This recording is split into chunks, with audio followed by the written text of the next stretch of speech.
এক দশক, ৪ শতাধিকেরও বেশি ম্যাচ, অসংখ্য স্মৃতি আর ট্রফি।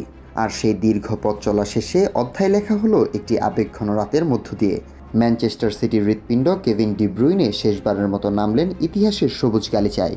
গ্যালারিতে কিং কেভ লেখা ব্যানার, ৬০ ফুট দীর্ঘ টাইফু, চোখে জল আর হৃদয়ে ভালোবাসা নিয়ে উপস্থিত হাজারো সমর্থক জানিয়ে দিলেন, এই বিদায় শুধু সিটির একজন খেলোয়াড়ের নয়, এটা এক কিংবদন্তির বিদায়। মাঠে নামার সময় তার পাশে ছিলেন ৩ সন্তান। গ্যালারি থেকে তাকে দেওয়া হয় গার্ড অফ অনার।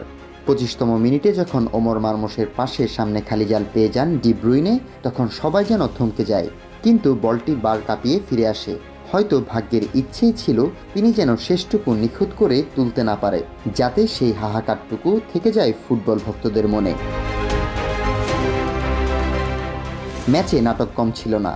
৬৭ মিনিটে কোভাচিচ ও ৭৩ মিনিটে বোর্নমাউথের লুইস কুক লাল কার্ড দেখে মাঠ ছাড়েন। ঠিক তখনই বদলি হয়ে মাঠ ছাড়েন কেভিন ডি ব্রুইনে। পুরো স্টেডিয়াম দাঁড়িয়ে সম্মান জানায়, সতীর্থদের জড়িয়ে বিদায় নেন তিনি। গ্যালারিতে বসা তার পরিবারও সেই মুহূর্তে চোখের জল ধরে রাখতে পারেনি।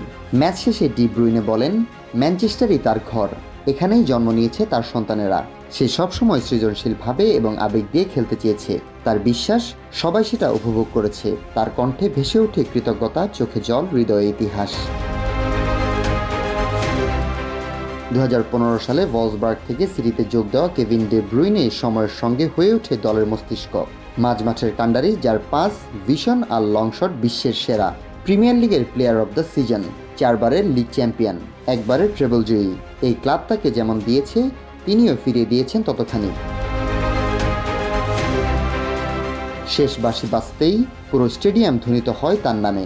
দর্শকদের দিকে হাত নাড়িয়ে চোখে কষ্টের ছাপ নিয়ে বিদায় জানান কিংবদন্তি কেভিন ডি ব্রুইনে।